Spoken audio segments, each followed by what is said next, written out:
Punjabi radio USA ਪੇਸ਼ ਕਰਦਾ ਹੈ ਅੱਜ ਦਾ ਦਿਨ ਸਿੱਖ ਇਤਿਹਾਸ ਵਿੱਚ।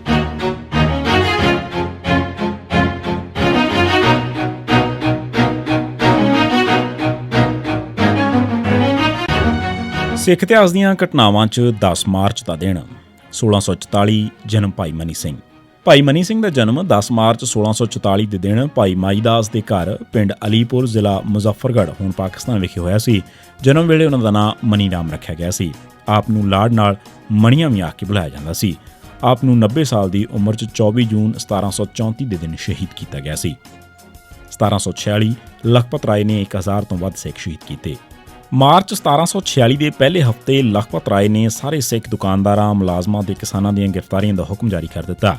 ਇੱਕ ਹਫ਼ਤੇ 'ਚ ਹੀ ਲਖਪਤ ਕੋਲ 1000 ਤੋਂ ਵੱਧ ਸਿੱਖ ਗ੍ਰਿਫਤਾਰ ਕੀਤੇ ਜਾ ਚੁੱਕੇ ਸਨ। ਲਖਪਤ ਰਾਏ ਨੇ ਇਹਨਾਂ ਸਾਰਿਆਂ ਨੂੰ ਕਤਲ ਕਰਨ ਵਾਸਤੇ 10 ਮਾਰਚ 1746 ਦਾ ਦਿਨ ਮੁਕਰਰ ਕਰ ਦਿੱਤਾ। ਇਸ ਦਿਨ ਹਿੰਦੂਆਂ ਦਾ ਤਿਉਹਾਰ ਸੋਮਵਤੀ ਮੱਸਿਆ, ਉਹ ਮੱਸਿਆ ਜਿਸ ਦਿਨ ਸੋਮਵਾਰ ਹੁੰਦਾ ਹੈ, ਕੁਝ ਹਿੰਦੂ ਇਸ ਨੂੰ ਪਵਿੱਤਰ ਸਮਝਦੇ ਨੇ, ਪੈਂਦਾ ਸੀ। ਇਸ ਕਰਕੇ ਬਹੁਤ ਸਾਰੇ ਮੁਖੀ ਹਿੰਦੂਆਂ ਨੇ ਲਖਪਤ ਨੂੰ ਮਿਲ ਕੇ ਇਹਨਾਂ ਸਾਰਿਆਂ ਨੂੰ ਸ਼ਹੀਦ ਕਰਨ ਤੋਂ ਰੋਕਣ ਦੀ ਕੋਸ਼ਿਸ਼ ਕੀਤੀ। ਇਹਨਾਂ ਦੀ ਅਗਵਾਈ ਲਖਪਤ ਰਾਏ ਦਾ ਆਪਣਾ ਉਸਤਾਦ ਗੁਸਾਈ ਜਗਤ ਭਗਤ ਕਰ ਰਿਹਾ ਸੀ। ਪਰ ਲਖਪਤ ਰਾਏ ਤਾਂ ਸਿੱਖਾਂ ਵਾਸਤੇ ਨਫ਼ਰਤ ਦੀ ਅੱਗ ਨਾਲ ਇੰਨਾ ਮੱਚ ਰਿਹਾ ਸੀ ਕਿ ਉਸਨੇ ਕਿਸੇ ਦੀ ਵੀ ਪਰਵਾਹ ਨਾ ਕੀਤੀ। ਹੋਰ ਤਾਂ ਹੋਰ ਉਸਨੇ ਸਿੱਖਾਂ ਦੇ ਕਤਲੇਆਮ ਦਾ ਦਿਨ ਮੁਲਤਵੀ ਕਰਨ ਤੋਂ ਵੀ ਨਾ ਕਰ ਦਿੱਤੀ। ਲਖਪਤ ਰਾਏ ਨੇ ਉਹਨਾਂ ਨੂੰ ਕਿਹਾ ਕਿ ਤੁਸੀਂ ਤਾਂ ਕੀ, ਮੈਨੂੰ ਜੇ ਰੱਬ ਵੀ ਆਖੇ ਤਾਂ ਮੈਂ ਉਸਦੀ ਵੀ ਪਰਵਾਹ ਨਹੀਂ ਕਰਾਂਗਾ। ਇਸ ਤੇ ਗੁਸਾਈ ਜਗਤ ਭਗਤ ਨੇ ਲਖਪਤ ਰਾਏ ਨੂੰ ਕਿਹਾ ਕਿ ਤੂੰ ਆਪਣੀ ਨਫ਼ਰਤ ਦੇ ਜ਼ਹਿਰ 'ਚ ਡੁੱਬ ਕੇ ਹੀ ਮਰ ਜਾਵੇਂਗਾ ਤੇ ਤੇਰੇ ਖਾਨਦਾਨ ਦਾ ਨਾਂ ਨਿਸ਼ਾਨ ਵੀ ਬਾਕੀ ਨਹੀਂ ਰਹੇਗਾ। ਇਹ ਸੁਣ ਕੇ ਲਖਪਤ ਨਾ ਹਟਿਆ। ਇਸ ਕਰਕੇ 10 ਮਾਰਚ 1746 ਦੇ ਦਿਨ ਲਾਹੌਰ ਦੇ ਨਖਾਸ ਚੌਂਕ 'ਚ 1000 ਤੋਂ ਵੱਧ ਸਿੱਖ ਸ਼ਹੀਦ ਕੀਤੇ ਗਏ। ਇਨ੍ਹਾਂ 'ਚ ਭਾਈ ਸੁਬੇਗ ਸਿੰਘ ਤੇ ਉਸ ਦਾ ਬੇਟਾ ਭਾਈ ਸ਼ਾਹਬਾਜ਼ ਸਿੰਘ ਵੀ ਸ਼ਾਮਲ ਸਨ, ਜਿਨ੍ਹਾਂ ਨੂੰ ਚਰਖੜੀ ਤੇ ਚਾੜ੍ਹ ਕੇ ਉਹਨਾਂ ਦਾ ਜਿਸਮ ਨੋਚ-ਨੋਚ ਕੇ ਸ਼ਹੀਦ ਕੀਤਾ ਗਿਆ। ਇਸ ਮੌਕੇ ਤੇ ਇੱਕ ਹਿੰਦੂ ਪਹਾੜੀ ਰਿਆਸਤ ਦੇ ਰਾਜੇ ਨੇ ਵੀ ਆਪਣੇ ਕੋਲ ਕੰਮ ਕਰਦੇ 15 ਸਿੱਖ ਲਖਪਤ ਰਾਏ ਦੇ ਹਵਾਲੇ ਕਰ ਦਿੱਤੇ। ਇਹਨਾਂ ਨੂੰ ਵੀ ਨਖਾਸ ਚੌਂਕ 'ਚ ਸ਼ਹੀਦ ਕਰ ਦਿੱਤਾ ਗਿਆ।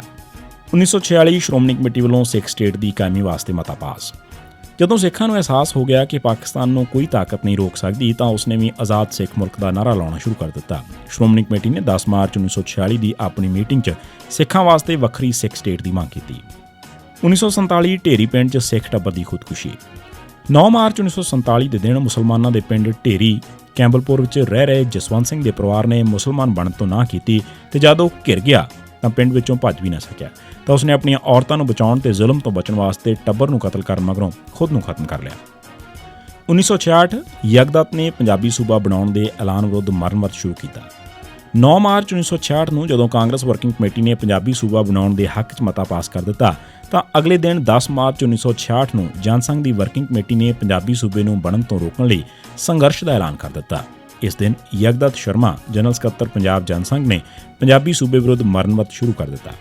10 ਮਾਰਚ 1983 ਦੇ ਦਿਨ ਅੰਮ੍ਰਿਤਸਰ ਨੇੜੇ ਮਾਨਾਵਾਲਾ ਪਿੰਡ ਦੇ ਬਾਹਰ ਸੜਕ ਤੇ ਪੁਲਿਸ ਨੇ ਭਿੰਡਰਾਂ ਮਹਿਤਾ ਜਥੇ ਦੀ ਇੱਕ ਜੀਪ ਤੇ ਬੰਬ ਤੇ ਗੋਲੇ ਮਾਰ ਕੇ ਇੱਕ ਸਿੱਖ ਹਰਦੇਵ ਸਿੰਘ ਰੋਡੇ ਮਾਰ ਦਿੱਤਾ। ਇਸ ਤੋਂ ਇਲਾਵਾ ਗੁਰਮੁਖ ਸਿੰਘ ਤੇ ਅਨੋਖ ਸਿੰਘ ਬੱਬਰ ਜ਼ਖਮੀ ਹੋਏ। 1988 ਜਸਬੀਰ ਸਿੰਘ ਰੋਡੇ ਵੱਲੋਂ ਖਾਲਿਸਤਾਨ ਦੀ ਹਮਾਇਤ ਬਾਰੇ ਬਿਆਨ ਜਾਰੀ ਕਰਨ ਤੇ ਕੁਲਦੀਪ ਸਿੰਘ ਅਰੋੜਾ ਪੱਤਰਕਾਰ ਗ੍ਰਿਫਤਾਰ। ਭਾਈ ਜਸਬੀਰ ਸਿੰਘ ਨੇ 10 ਮਾਰਚ 1988 ਨੂੰ ਬੇਗੁਨਾਹਾਂ ਦੇ ਕਤਲਾਂ ਦੀ ਨਿੰਦਾ ਕੀਤੀ। ਇਸੇ ਦਿਨ ਇੱਕ ਪੱਤਰਕਾਰ ਕੁਲਦੀਪ ਸਿੰਘ ਅਰੋੜਾ ਨੇ ਆਪਣੇ ਆਪ ਹੀ ਭਾਈ ਜਸਬੀਰ ਸਿੰਘ ਦੇ ਨਾਂ ਤੇ ਖਾਲਿਸਤਾਨ ਦੇ ਹੱਕ 'ਚ ਬਿਆਨ ਜਾਰੀ ਕਰਵਾ ਦਿੱਤਾ। ਅਗਲੇ ਦਿਨ ਹੀ ਅਰੋੜਾ ਨੂੰ ਕੌਮੀ ਸੁਰੱਖਿਆ ਐਕਟ ਹੇਠ ਗ੍ਰਿਫਤਾਰ ਕਰ ਲਿਆ ਗਿਆ। ਮਗਰੋਂ ਪੱਤਰਕਾਰ ਯੂਨੀਅਨ ਦੇ ਦਬਾਅ ਹੇਠ ਉਸ ਨੂੰ ਰਿਹਾ ਕਰ ਦਿੱਤਾ ਗਿਆ। 10 ਮਾਰਚ 1988 ਦੇ ਦਿਨ ਪੰਜਾਬ ਪੁਲਿਸ ਨੇ ਜਗੀਰ ਸਿੰਘ ਵਾਸੀ ਛਾਪਿਆਂਵਾਲੀ ਨੂੰ ਨਕਲੀ ਮੁਕਾਬਲੇ ਸ਼ਹੀਦ ਕੀਤਾ।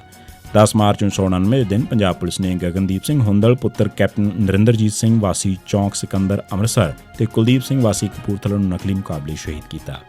ਇਹ ਸੀ ਸਿੱਖ ਇਤਿਹਾਸ ਦੀਆਂ ਘਟਨਾਵਾਂ 'ਚ 10 ਮਾਰਚ ਦਾ ਦਿਨ। ਸਿੱਖ ਇਤਿਹਾਸ